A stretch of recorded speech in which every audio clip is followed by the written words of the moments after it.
Isang masayang pagbati na may ngiti sa aking mga labi. Naghahanap ba kayo ng makakatuwang sa pagre-review ng inyong anak? Meron yan sa DepEd. Ang ETUlay online tutorial ay libre at handog ng ating kagawaran sa pangunguna ng OUA ICTS EdTech.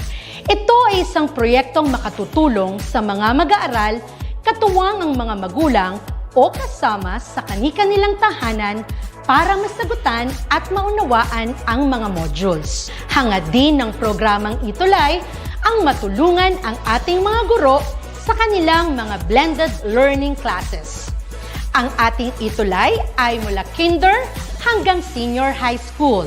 Bukod sa academics, meron din tayong mga special programs gaya ng All is Wellness, Reading and Math Remediation, Storytelling, Mommy Tech Talks, Classes sa Gramatika, Speech Class, Financial Literacy, at marami pang iba. Pinalawig din ng ETUlay ang ating Alive program para sa mga mag-aaral mula grade 1 hanggang grade 3. Gayun din ay mayroon tayong ALS program at SPED tutorials na makasisigurong makakamit ng lahat ang inclusive education. May SPED hotline na rin para sa inyong mga katanungan patungkol sa special education. Kaya, subaybayan mula Lunes hanggang Biyernes, mula 9 ng umaga hanggang 7 ng gabi ang ating ETUlay. Sa ating pagtutulungan, maiaangat natin ang bawat isa. Ating itutulay ang pagkatuto upang di mapigil ang pag-aaral ng kabataang Pilipino. Itulay natin ito, sulong edukalidad.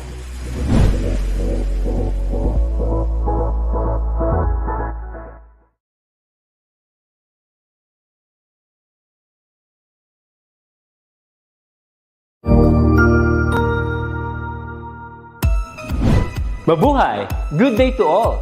I am your tutor Madge. Welcome to ETUlay, a free online tutorial, an initiative of the Department of Education, Information and Communications Technology Service, Educational Technology Unit, ICTS EdTech. This program is aimed at helping and assisting learners from kindergarten, senior high school, ALS, Alive, and SPED learners. Aside from answering the modules, the ETUlay is offering programs which you will surely look forward to. Together with our parents and teachers, the ETUlay will bridge the gaps where difficulty and ease meet in learning new knowledge and skills. So, let us prepare our modules, pen and paper. Ready your mind to see and hear worthwhile and interesting lessons. Let us now study and learn, together with our volunteer online tutors. Tara na!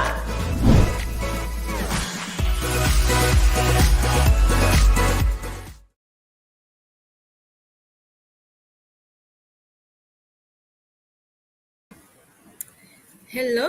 Good afternoon! Welcome to another episode of our DepEd ETUlay online tutorial for grade 9 science. I'm Tutor Bandong. Ayan, ako na-miss ko ang ating mga learners. I'm seeing a lot of learners from San Mariano National High School kanina pa, no? Talaga namang nakatutok sila. Kanina pa sila nandyan. Ayan, hello po sa inyo dyan. And sa ngalan po ng aking partner na si Tutor Kevin, na siyang inyong kasama nung nakaraan, ano? Ako po muli, si Tutor Bandong. At ako naman ang makakasama nyo ngayong araw. Dahil medyo naging busy lang tayo nung nakakaraan, no? And, syempre pa, okay, so, binabati ko muna yung ating mga teachers na talaga namang patuloy na sumusuporta sa ating DepEd ETUlay online tutorial, ano? Ang mga estudyante natin, syempre ang ating mga grade 9 learners at ang mga parents na nakatutok din, no? Maraming salamat sa inyong pagtutok at syempre huwag niyong kalimutang i-share pa ito, no? At mas maraming share, mas marami tayong ma-reach. Alright, so tayo ngayon ay nasa week 4 na. Ayan. So, eto na, umpisahan na natin dahil marami tayong pag-uusapan. Okay? Ngayong hapon na ito, ayan, because tayo ay nasa quarter 4, week 4 na, ito ay tungkol sa conservation of momentum. Alright? But before that, okay, so, balikan muna natin no, yung pinag-aralan nyo with Tutor Kevin last week. Alright? Nung week 3, Tutor Kevin discussed about momentum and impulse, di ba? So, nag-discuss siya doon wherein bigyan lang natin ng konting mabilis lang no na review yung naganap last week. Okay? So Tutor Kevin discussed about momentum and impulse. Okay, so the force of impact, ayan, so sinabi ni Tutor Kevin, the force of impact is directly proportional to the momentum of the body, okay, and inversely proportional to the time of contact. Ito, mayroon tayong magandang example nito, no? Lalo na yung mga may mga sasakyan dyan, yung may mga kotse, no? Alam ko marami tayong mga Pilipino na talaga namang marunong na mag-drive at magagaling mag-drive. Okay? So marami tayong driver dyan sa labas. Even teachers, no? At yung mga iba nating mga estudyante, they know how to drive already. Alright, so anong magandang application itong diniscuss si Tutor Kevin last time about momentum and impulse. Okay, so yung mga sasakyan, no? So if you will notice, meron siyang mga airbag, particularly yung car, no? Merong mga airbag yan. Then itong airbag na ito, it decreases the impact force by increasing the time of contact. Diba? So napakahalaga nito. It will really save lives. Okay? So alam ko sumasang-ayon sa akin dyan ang mga taga-Partida National High School. Hello, Ma'am Eleanor. Ayan, sa pamanguna yan ni Ma'am Eleanor Aquino. Of course, Malabon National High School. Nandiyan ang aking SDO Malabon. Okay, ang San Mariano National High School nga. Ayan. At ang Alibadabad. Nakita ko na rin ang Alibadabad. Okay, nahandyan na rin. Ang Ocampo National High School, hello po sa inyo dyan. Ayan, so yun nga ang aking binabanggit, no, yung tungkol dito sa airbag, no? Dahil yung inflation ng airbag, okay, is initiated by a sensor. May sensor yun eh, no? Which decreases the impact, okay? The impact force, okay? The impact force by increasing the time of contact. Kaya, ayan, medyo nakakatulong yan para hindi masyado, di ba? Dahil na-increase nga yan yung time ng contact. So, hindi ka talaga, kumbaga medyo maliligtas ang buhay mo kapag meron tayong mga airbag. So, ito yung magandang application, no, nung diniscuss si Tutor Kevin last time, alright? Pero ngayon, ang pag-uusapan natin ay conservation of momentum naman. Okay, so but before we start, okay, so we need to have some reminders, no? And before that, syempre pa, ano ba ang ating most essential learning competency for this week? And that is infer that the total momentum before and after collision are equal. Alright? So, tandaan niya na, the total momentum before and after collision are equal. Alright. So, bago tayo magtungo dyan sa ating discussion, we will first remind everyone of the following. Okay? So the first one is to, of course, so you have your module with you, take the pretest prepared at the start of the module, right? Number 2 is to, take time in reading and understanding the lesson. Okay, so I hope nitong mga nakaraan, medyo mahaba-haba ang ating bakasyon, ano? So I know you took time in reading and understanding your lesson. You need to follow instructions carefully. Okay, use a clean sheet of paper for your answers in each activity or assessment. I know some of you are submitting, no? Dahil may mga limited face-to-face na rin yung iba. Okay, so number 4 is try to recall and connect the ideas that you had in your lower years. Okay, so lahat ng mga pinag-aaralan natin, i-stay natin dyan. Okay, so lagi lang yan nandyan because, magagamit natin yan eh. Diba? So, habang nagdadagdag ng level, habang tumatagal, syempre pa magagamit nyo yan. Ngayon, grade 9 kayo, sa grade 10 nyo, sa grade 11, and so on and so forth. Alright? So, let's proceed now with our number 5. Be honest. This is very important. When doing the activities, record only what you have really observed. Right? Number 6, don't hesitate to ask. Obviously, your teachers are very accommodating. Kapag may tinanong kayo dyan, kahit may ginagawa si teacher at sobrang busy yan, sasagot yan. Yun nga lang, medyo nakaroon lang ng delay because she cannot accommodate you simultaneously, no? Isa-isa lang, okay? But, ito lang ang masasabi ko, lahat ng guro at ng teachers nyo ay very accommodating at talaga namang sasagutin niya lahat ng inyong mga katanungan. Alright, number 7 is take the post-test prepared at the end of the module. And lastly, you can check your answers in the activities you have there. Okay, so you have your self-assessments and post-tests. You can all check that, no? Okay, so now let's proceed with our topic. Okay, so syempre bago yan, kailangan muna nating ma-check. Okay, so alam ko naghihintay kayo ng papremyo, no? Mamaya ako magpapapremyo. Mamaya tayo magbibigay ng papremyo. Syempre pa, magbibigay na naman tayo ng kaunting pang-load para sa ating mga mapipiling, mga magigiting na mga learners dyan na magsasagot sa ating quiz, no? konti lang naman ang ating quiz, pero kapag kayo na inasagot lahat, ay naku, pipili ako randomly at magwawagi yun ng kaunti lamang na pangloda. Alright, so hello sa mga taga-Kaibiga. Nandiyan ang mga taga-Kaibiga at ang taga-Quirino National High School. Alright, the first question under pre-assessment is this one. Which of the following describes the law of conservation of momentum? Alright, is it A, the internal force is greater than the external force? Letter B, the internal force is less than the external force. Letter C, if there is no external force, the momentum of a system is unchanged. Or letter D, there is no force acting on a system if there is a momentum. Alright, answer mo, show mo. Okay, so tingnan nga natin kung merong konting knowledge ang ating mga learners on this. Is it A, B, C, or D? Answer mo, show mo. Type in our comment section. Alright, so yan, hinihintay ko ang mga sagot ng ating mga learners with this pre-assessment. Okay, with this question number 1. Okay, so while waiting, hello po kay Ma'am Stephanie Rojas ng Pulong Buhangin National High School. Thank you so much po, ma'am. Okay, sa pag-guide sa inyong mga estudyante. Ayan pong nandito si Antoinette, no? Alright, sabi ni Riza, may C, but she's not sure. Don't worry, Riza, this is just a pre-assessment. Alright, so let us proceed, no?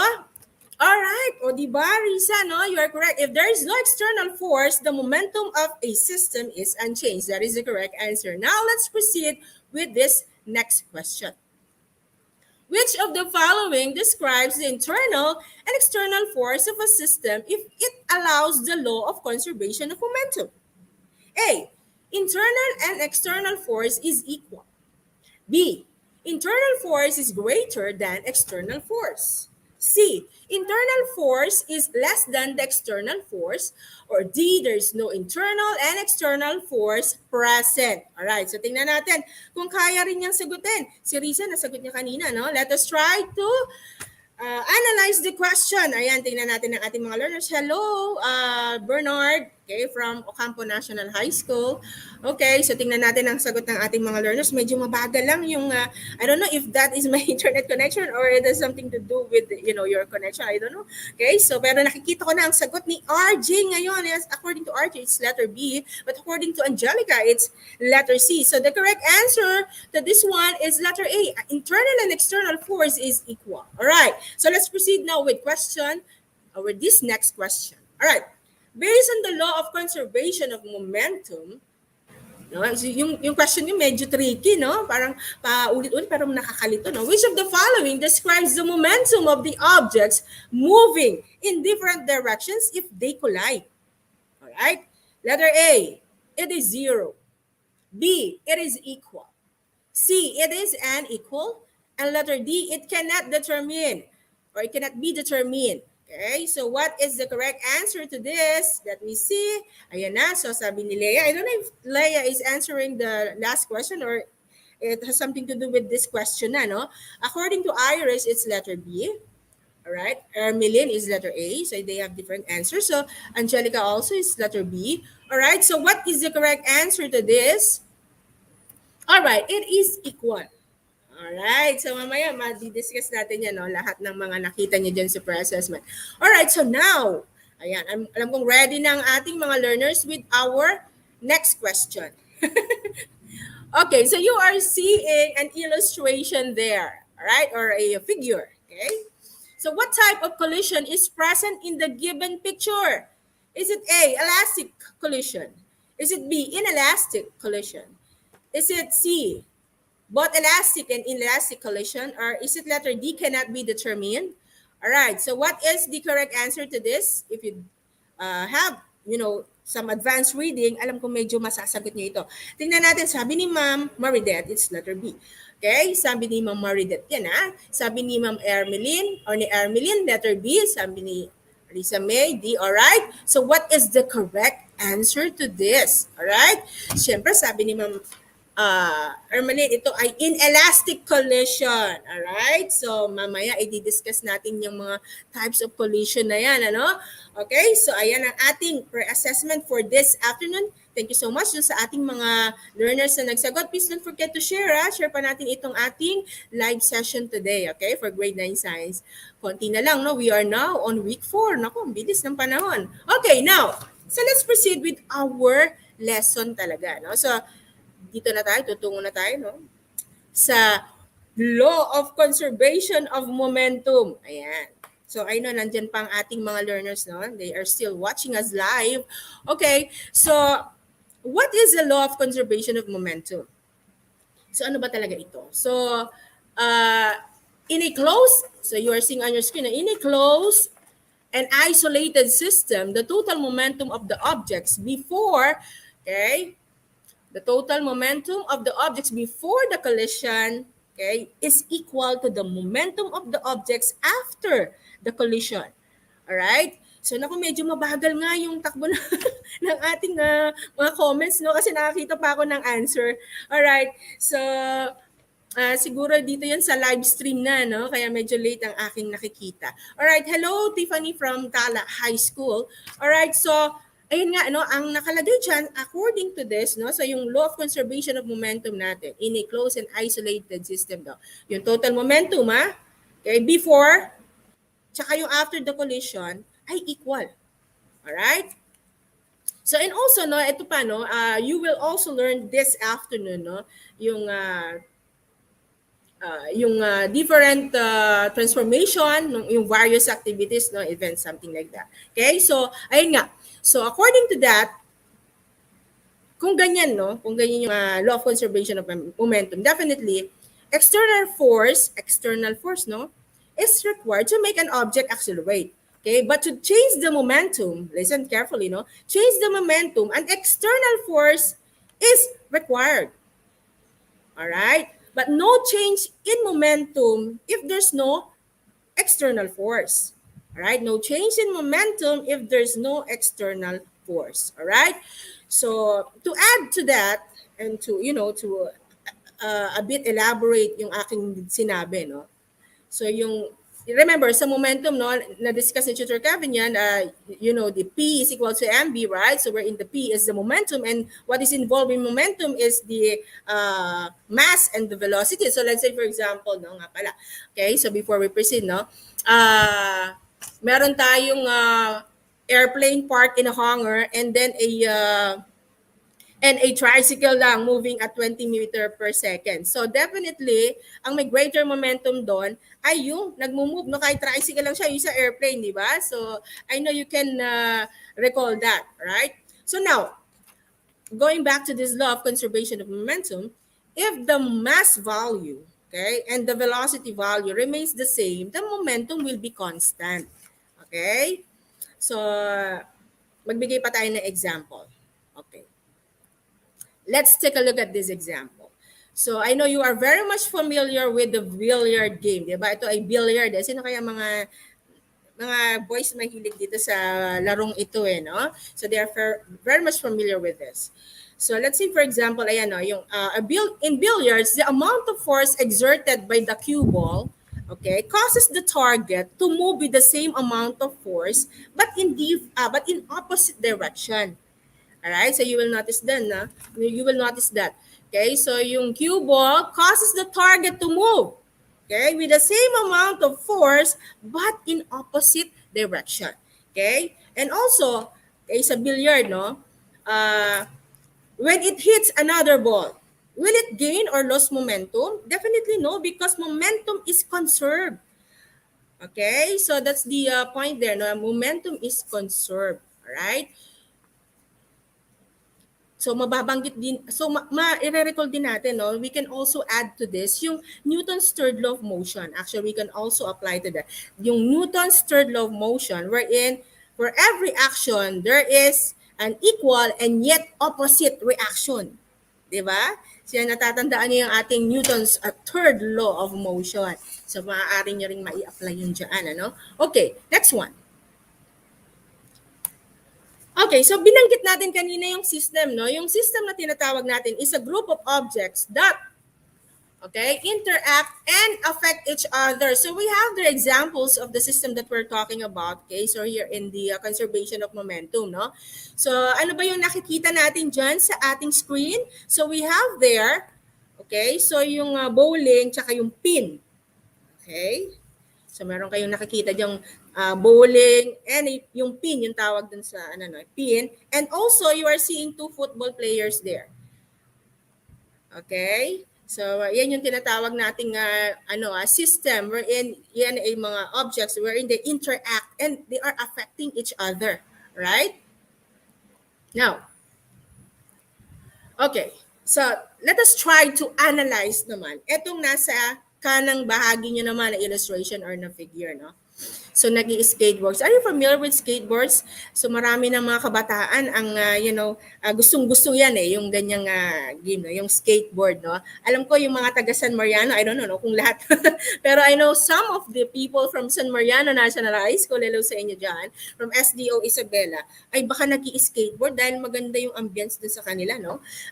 I think the same thing goes with Tala High School. Okay, sa Tala, dyan naman sa may bandang North Caloocan naman yan, no? Talagang medyo pa ganun din yung mga daan, baka marami ding nag-i-skateboard yan.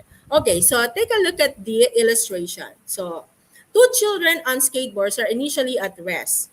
Okay, they push each other. Okay, so initially they are at rest. So definitely kapag nakarest yan, so walang zero, no? Zero velocity. Nakarest sila. Okay, so 2 children on skateboards are initially at rest. They push each other so that eventually, okay, the boy moves to the right, okay, while the girl moves in the opposite direction. So tinulak eh. Okay, so ayun yung binabanggit natin kanina about this Newton's third law of motion, no? Wherein for every action there is an equally but or yet an opposite reaction, all right? So tell us that the force that the girl exerts on the boy and the force that makes the girl move in the other direction are of equal magnitude but opposite direction. Okay? So yung boy tsaka yung girl, yung binabanggit natin kaninang system, di ba? Nagkaroon sila na yung system wherein may interaction, di ba? May interaction sa kanilang dalawa, yung between the two. Okay, so si boy at si girl, they make up a system. All right? So now, so remember that momentum, like velocity and force, is a vector quantity. Okay? So the momentum gained by the girl is of equal. So pagka vector, di ba? It has magnitude, all right? And direction. So the momentum gained by the girl is of equal magnitude but opposite direction to the momentum gained by the boy. Okay? In this system, remember, no momentum is gained or lost. Momentum is conserved. Alright? So, ayan, no? Nakatahimik lang, di ba? So, ano lang sila? Steady. Okay? So, walang velocity, alright? Naka-steady lang sila. May nagtulak, tinulak. Okay? So, pag tinulak, okay, so nag-go ng opposite direction. Alright? So, in that system, no momentum is gained or lost. The momentum is conserved. Alright? Next one. So, ito. Magbigay tayo ng sample problem. Okay? So, yung sample problem na ito, so yung sinasabi natin kanina, no, na momentum, yung initial momentum, okay, is equal to the final. Equal lang, di ba? Equal. So, let us have this sample problem. So, 2 ice skaters stand together. They push off, okay, and travel directly away from each other. Okay? So the boy with a velocity of 1.50 meter per second, okay, if the boy weighs 735 Newton and the girl 490 Newton, what is the girl's velocity after they push up? But remember, there's no external force kasi consider the ice to be frictionless. Okay, there's no external force. The ice is frictionless. All right? Now, so ano-ano ba yung mga given? So let us try to analyze. Okay, so let us try to analyze this one. So ano-ano ba yung mga given natin? So tingnan natin yung mga given, ano? Okay. Si boy, velocity ni boy obviously is 1.50 meter per second. Alright, based on the problem. Okay, so yung weight ni boy ay 735 Newton. Okay, so 735 Newton. And then, yung weight ni girl ay 490 Newton. Now, we are looking for hanapin natin ay yung velocity ni girl. Okay, so we will use the formula, but let us first analyze the problem, no? There's a big difference. Okay, so you know that a momentum involved by mass and mass and velocity. All right, but then you are seeing here weight. Okay, so magkaiba kasi, guys, no, ang mass at ang weight. So pag sinabi nating mass, ito yung amount of matter. Okay, object contains. Okay, so that is the mass, amount of matter object contains. But when we talk about weight, ito yung refers to the force gravity applies to an object. Okay, so we need to solve first for the mass. Okay, so dahil ang formula natin ng weight ay weight equals mass times gravity, which is 9.8 meter per second squared, right?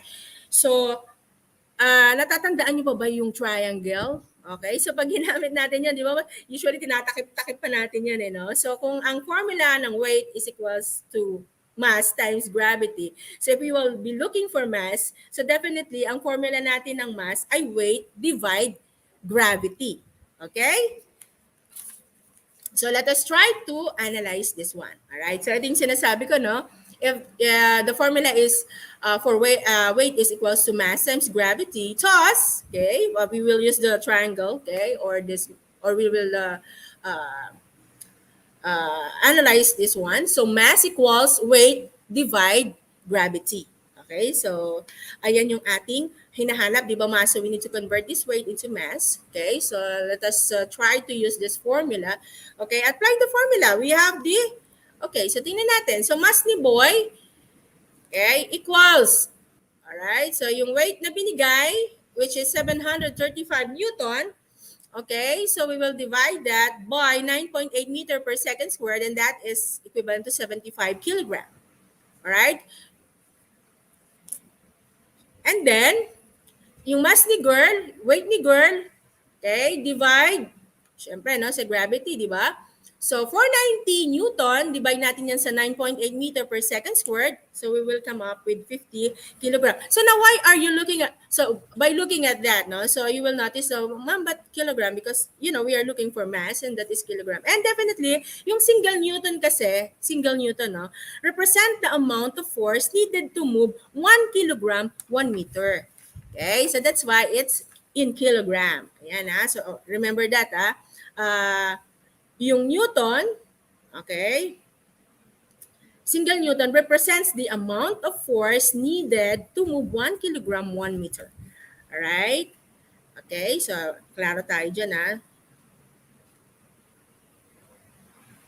Okay, next one. So let us try to continue. Nakuha na natin. So total initial momentum equals total final momentum, pero bago yan, sandali muna, no? Dahil baka naiinip na yung ating mga learners at hindi pa sila nababati. Anong oras na? 2:44. Alright, hello po sa mga taga Ocampo National High School. I hope you're still there. Alright, so ayan ang ating mga learners. Ayan, so ayan si Shiba na nagbibigay sila ng mga kanilang mga formula. Ayan, okay? So, katulad yung binigay natin sa kanila kanina. Okay, so let's proceed now. Alright.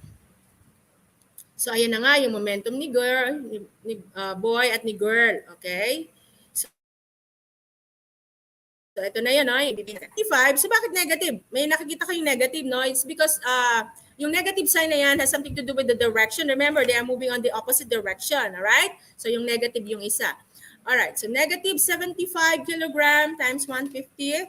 Alright? So, we will be using, okay? We will be using the division property of equality in here, Okay.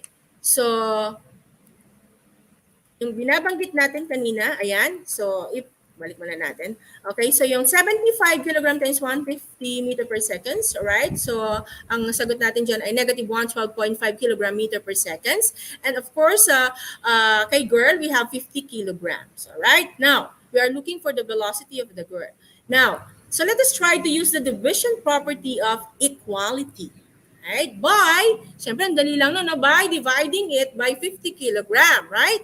So, para makuha natin, so we will come up with the velocity of the girl. So we will just cancel the unit. Okay, so cancel kilogram, cancel kilogram. So what will remain is the meter per second because we are looking for velocity. All right. So the answer here is negative 2.25 meter per second. So that's the velocity of the girl. All right. So ayan pala yung velocity ngayon. The girl moves with a velocity of negative 2.25 meter per second opposite to the direction of the boy. Alright, so you will notice, ma'am, si boy po is 1 point. What is the velocity of the boy? Okay, so in the problem, pansin natin, the girl is moving negative 2.25. So yung negative, yun nga yung direction, no? Because they are moving on the opposite direction. The reason why they have different velocity as well is because they have different masses as well. Okay, magkaiba sila ng bigat. Okay? So now, ayan ang ating problem solving, no? I hope na nasundan ng ating mga learners because we will now proceed with, naku, ayan na, nakakita na ba kayo niyan? So, medyo tragic, no? Pag nakakita tayo ng ganito. Okay? So, pag nakakita kasi tayo, yan, nagko-compute sila. Thank you so much, Princess Kimberly. Alright, Riza, thank you so much for solving with me. Ayan, thank you so much. Alright, so now you are seeing on your screen isang eksena sa kalsada, which is very tragic. No? I don't want to see something like this on the road. Medyo devastating, di ba? So, pero, ayan ay, example natin, no? So, dahil ang topic natin ay yung susunod natin i-discuss, ay may kinalaman dito, no? And that is, you are very much familiar with the term collision.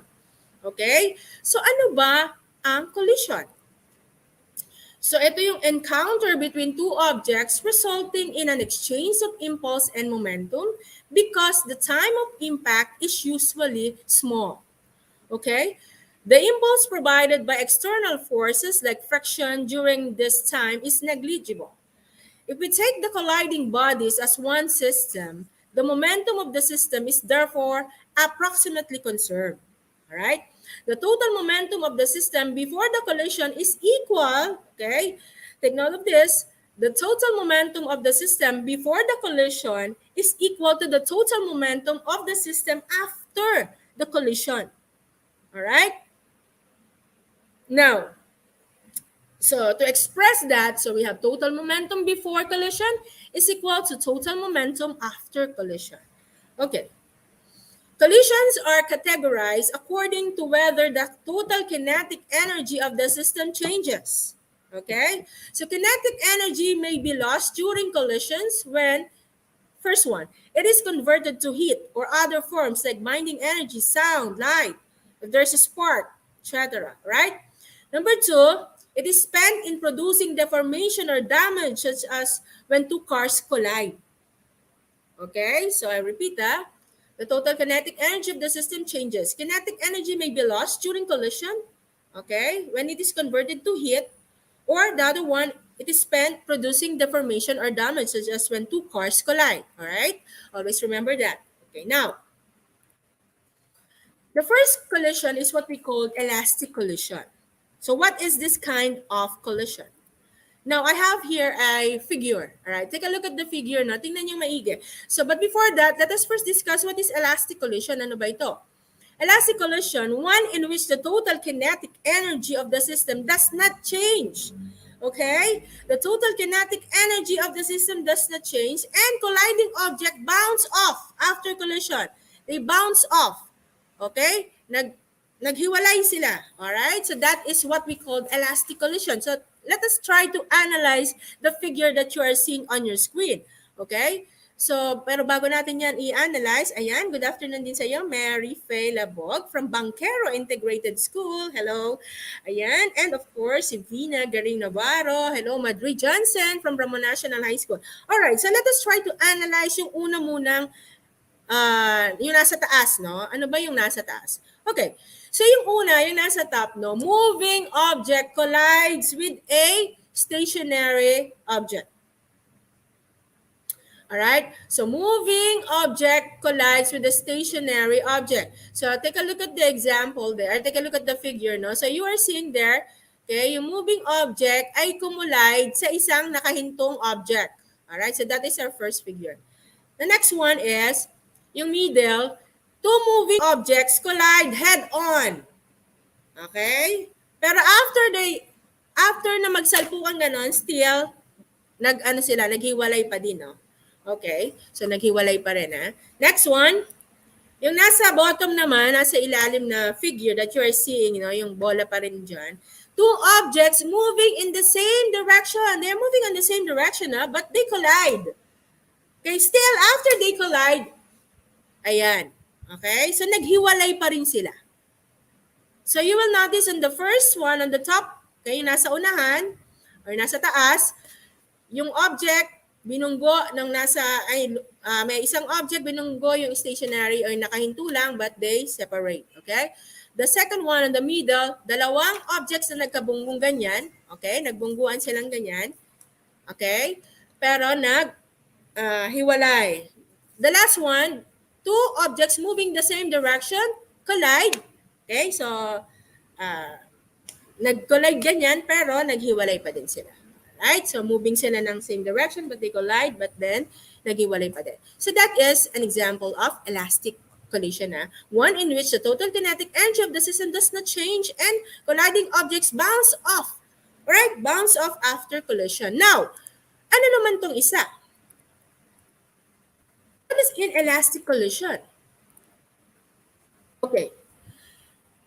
So inelastic collision, one in which the total kinetic energy of the system changes, all right, converted to some other form of energy, okay? Objects that stick together after collision is said to be perfectly inelastic. Okay? So if you will notice, ay, ba't ganun, ma'am? Yung kanina nagbunggo pero naghiwalay. But this time, nung nagbunggo, nagkadikit at naging isa. Okay? So ito yan. Tingnan natin example natin sa ibaba. Alright? So you can see here, ayan, no? Two objects collide, stick together, and move as one. Hindi na naghiwalay. So sobrang grabe, no? So nagdikit, nag-collide. Okay? At hindi na naghiwalay and move as one na. Alright? So that is what we call inelastic collision. Alright? So, ayan. Tingnan nga natin ang ating mga learners. Nandiyan pa ba? Ayan, hello, Grayamore. Nandiyan pa si Grayamore. Okay, so, and, okay, sabi ni John Ken, an elastic collision in one in which part of the kinetic energy is changed to some other form. Yes, thank you so much, John Kyle. That's what I'm saying.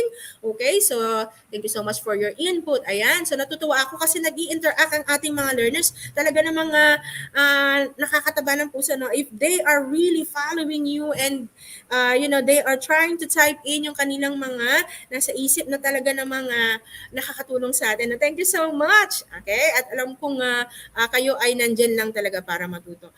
Ayan, thank you. Ayan, si Antoinette T. Hernandez. Hello, from Pulong Buhangin National High School. Hello, Ma'am Stephanie. Thank you so much, Ma'am Stephanie, for, allowing your students to watch our ETUlay session. Thank you so much, Ma'am Charilyn Esteban. All right, so that is what we call inelastic collision. So now you can see the difference, no, between elastic and inelastic collision. All right, still watching, Richelle. Thank you so much, Richelle, if you're still there and watching. Okay, now, ayan, so ang dami na nating binanggit on the law of conservation of momentum. Of course, we have this collision, we have this elastic and inelastic collision, and it's already 2:54.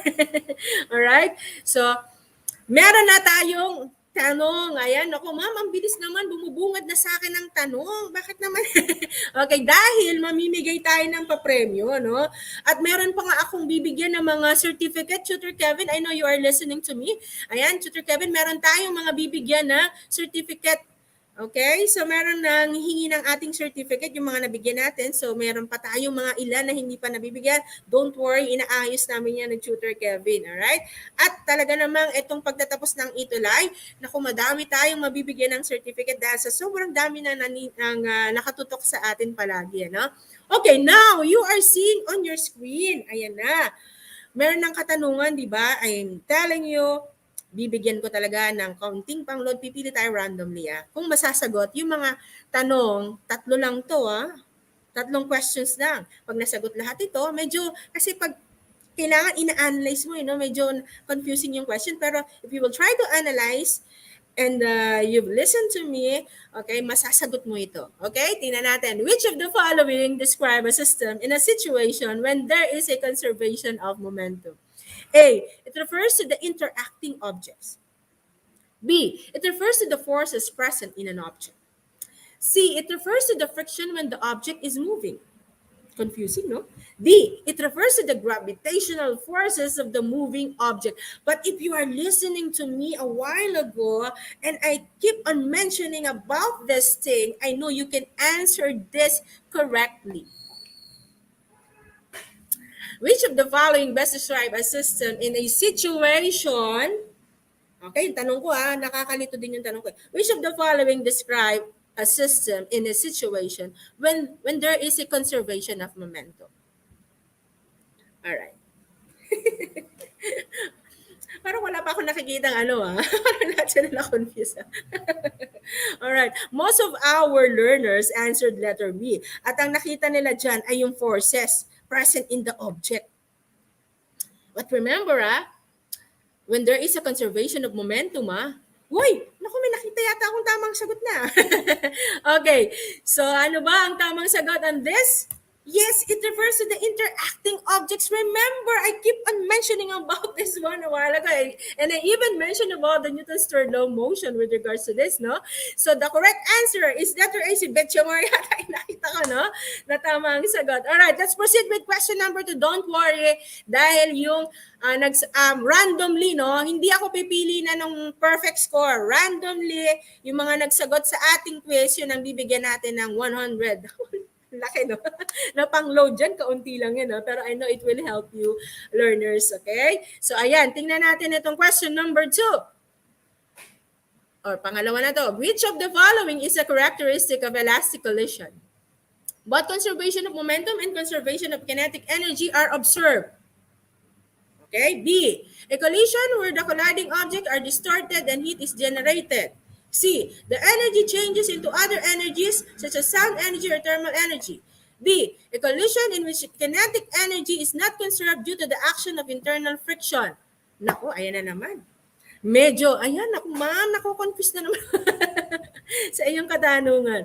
Alright, so tingnan natin kung masasagot ng ating mga learners ito. Ayan, pero I'm seeing, so far I'm seeing correct answers this time. Alright, which of the following is a characteristic of elastic collision? Alright, so the correct answer to this is, ayan, may nakita ko Alright, both conservation of momentum and conservation of kinetic energy are observed. Definitely, it is because yung ating pinapadescribe or pinapakarakterize ay yung elastic collision, Baka nagkaroon kasi ng confusion. Alright, so the correct answer is letter A. May nakita akong tamang sagot. Alright, next, let's proceed with this question.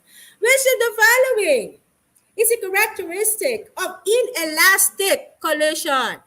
Inelastic naman tayo, inelastic collision. A, momentum is conserved. B, kinetic energy is conserved. C, kinetic energy is not conserved. D, the colliding object does not undergo deformation. Ayan, ito medyo madali ito If you will try to analyze, tingnan natin kung may makakatama dito. Ayan, ako may nakikita ako. Okay, tingnan natin learners, no? Ayan, thank you so much. Ako si Ma'am Maridet. Hello, Ma'am Maridet. Okay, thank you so much, Ma'am Maridet, no? Ang napaka-supportive talaga, no? I'm so happy na laging nandiyan si Ma'am Maridet. Alright. Ayan, ako nakikita ko ang mga sagot nila at mukhang tama sila. Mukhang marami akong mabibigyan pa-premyo this time. Alright, the correct answer to this, if we are talking about inelastic collision, is kinetic energy is not conserved. Of course, tama kayo, no? Thank you so much. Ayan, alam nyo talaga yan. Okay, so I hope marami kayong natutunan ngayong hapong ito, no? Siyempre, hindi tayo magpapaalam ng wala tayong words to ponder dahil alas stress na. Okay, so I have here, a good leader, so because we are talking about momentum still, no? While a good leader sustains momentum, a great leader increases it. Dinadagdagan pa, no? So parang kami yan, no? Parang mga teachers niyo yan, learners, no? Na kami ay binuboost namin ang inyong mga energy na talaga ng mga kinukuha namin na sinasabi namin sa inyo na tuloy nyo lang ang inyong, hindi kami tumitigil, no? Ang kulit na nga ng mga teachers, di ba, sa pagtawag sa inyo, kailangan mag-sustain natin ang inyong momentum sa pag-aaral kahit kayo ay nasa bahay lang. Lahat tayo gumagawa ng paraan, kaya meron tayong mga DepEd ETUlay online tutorial na ganyan, okay? Dahil ang great leader, ini-increase pa yung momentum na meron kayo sa pag-aaral nyo. Okay? Kaya dinadagdagan pa namin yan. Gusto namin wag tumigil. Okay? Gusto namin nandun pa rin. Okay? Yung inyong sigla sa pag-aaral. Kaya naman, nagpapasalamat ako at nakikita ko yan. Okay? Nakikita ko yan dahil kayo ay hindi bumibitiw sa panonood sa ating ETUlay online tutorial. I'm seeing a score which is a perfect score. My goodness, thank you so much. Ayan, ako natutuwa ako dahil may mga perfect score. Pero dahil pinangako ko na I will randomly choose, so I will choose one dun sa mga perfect at I will choose one also, okay, na mabibigyan natin ng counting pang-load dun sa mga nagsagot. Okay, na may mga scores. Ayan, na 2 out of 3, no? Isa lang naman ang mali. Si Betcha Moore, naka 3 over 3 naman, ha? Talaga naman. Ay, si Kyle din, 3 out of 3. Ayan, ako. Isa na namang hapon. Okay, thank you so much, Ma'am Eleanor. Okay, maraming salamat sa ating mga teachers, learners, kay parents na tumutok sa atin ngayong hapon. Tayo po ay nasa week 4 na at next week, syempre pa, week 5 na tayo. Huwag tayong bumitiw. Panatilihin natin ang ating momentum. Okay, hanggang sa muli, makikita-kita po tayo muli. Hanggang sa susunod na Lunes, ganun pa rin po, 2:20 to 3 o'clock. Susunod na po sila Tutor Ichad at Tutor Rainer para naman po sa Grade 10 Science. Maraming salamat! Maraming salamat sa ating mga learners, teachers, and parents. Hanggang sa muli. Thank you! Paalam!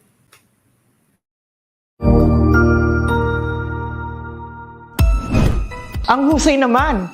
Natapos mo ang iyong tutorial session kasama ang iyong mahusay na ETUlay tutor. May bago ka bang natutuhan? I-share na yan gamit ang hashtag ETUlay Level Up. Huwag aalis ha dahil may susunod pang programa na pwede mo ring panoorin at salihan dahil naghihintay na ang iyong mga tutors. Happy learning dito sa ETUlay!